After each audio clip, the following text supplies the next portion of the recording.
En esta sesión vamos a analizar el concepto de accesibilidad, que en grafos ponderados está relacionado con el problema de los caminos más cortos. Son los dos puntos, accesibilidad y problema de caminos más cortos. Para introducir el concepto de accesibilidad vamos a recordar los conceptos de caminos, cadenas y ciclos.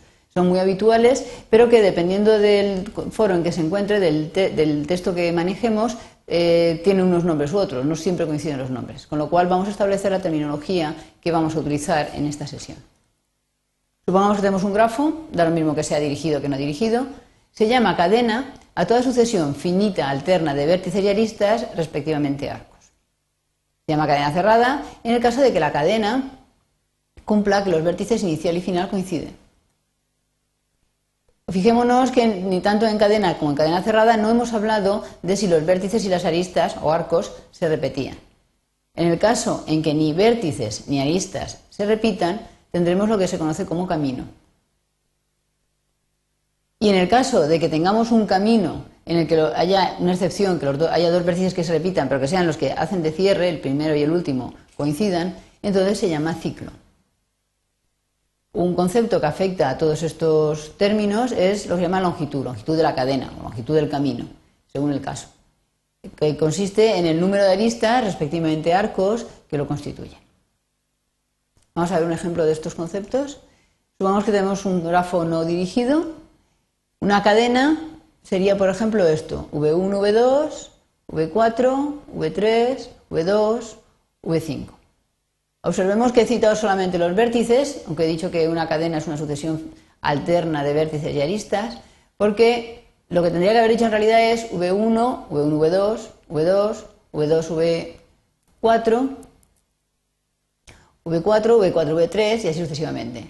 Pero dado que solamente existe una arista entre cada dos vértices, esta repetición resulta muy pesada. Con lo cual, mientras trabajemos con grafos en los que únicamente se admite una arista entre cada dos vértices, omitiremos la arista que hay en medio de los vértices. Es decir, si yo digo V1, V2, estoy presuponiendo que la arista V1, V2 existe.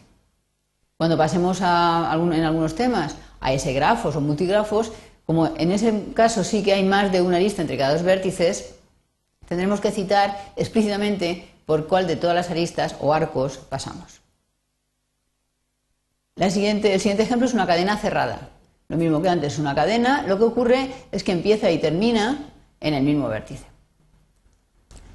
En este caso tenemos un camino. Fijémonos que es V1, V2, V4, V3. En este caso no hemos repetido nada, ni aristas ni vértices, cosa que no ocurría en los dos anteriores. O sea que estos dos de aquí son cadenas, no caminos. Y ciclo es lo que hemos dicho que es un camino que empieza y termina en el mismo vértice. O sea, en este caso es V2, V4, V5, V2, este triángulo de aquí. La longitud consiste en contar el número de aristas que forman cada uno de los conceptos. Por ejemplo, el ciclo tendría 1, 2, 3 aristas. Y esta cadena 1, 2, 3, 4 y 5. O sea, longitud 5, longitud 3. Bueno, pues visto esto, vamos a introducir un nuevo concepto que es la alcanzabilidad. Para ello, definimos primero la relación entre vértices.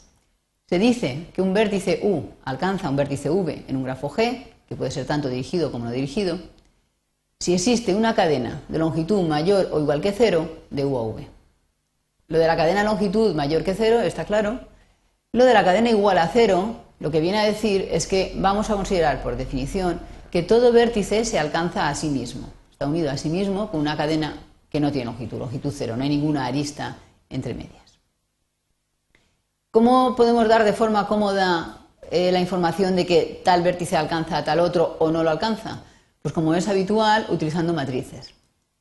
En este caso, vamos a introducir lo que vamos a llamar matriz de acceso, que es una matriz cuadrada de tamaño n por n, donde los valores a sub i j vienen definidos de la siguiente forma.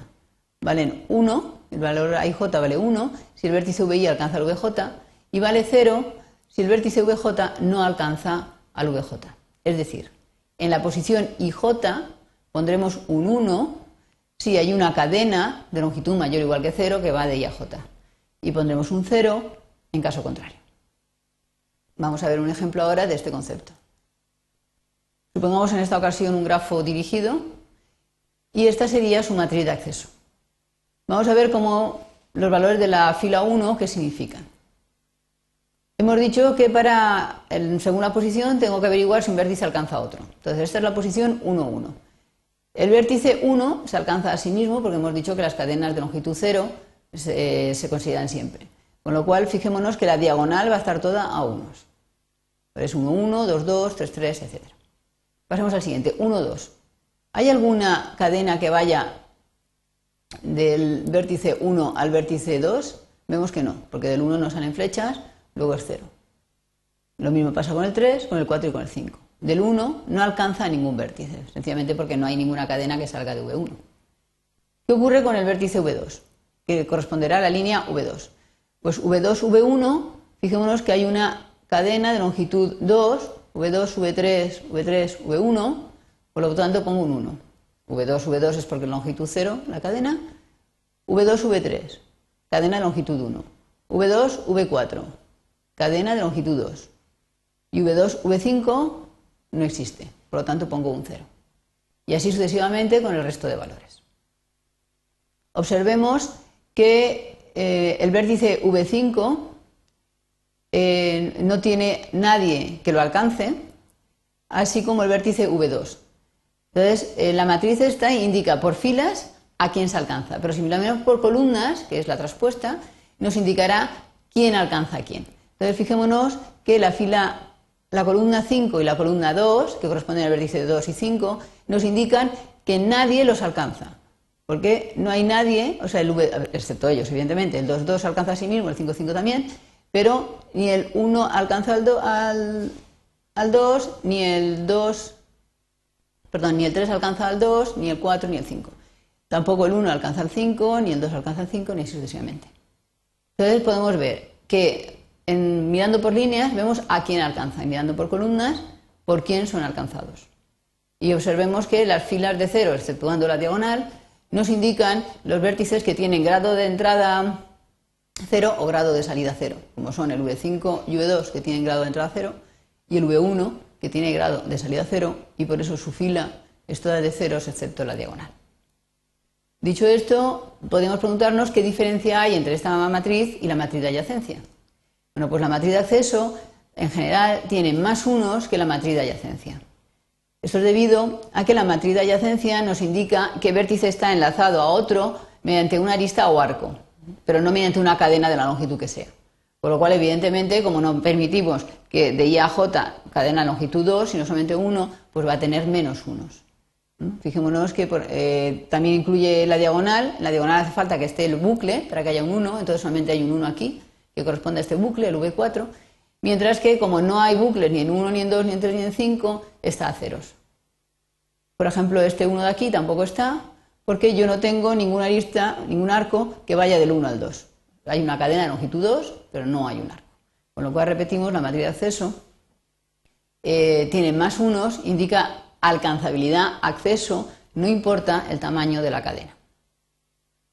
También hay que tener en cuenta que la cadena hablamos de cadena, no de camino. Es decir, que no hace falta que los vértices que forman la cadena sean todos distintos entre sí. O sea que podemos repetir y entonces hay más posibilidad de tener unos.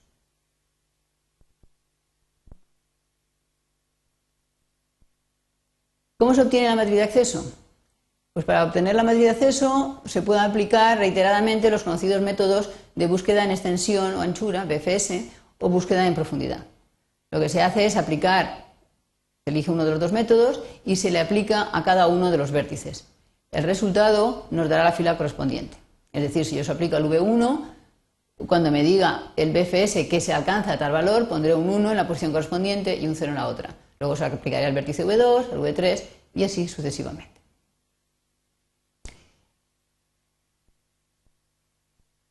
Nos podemos plantear qué características relacionadas con los componentes conexas de G se observan en la matriz de acceso.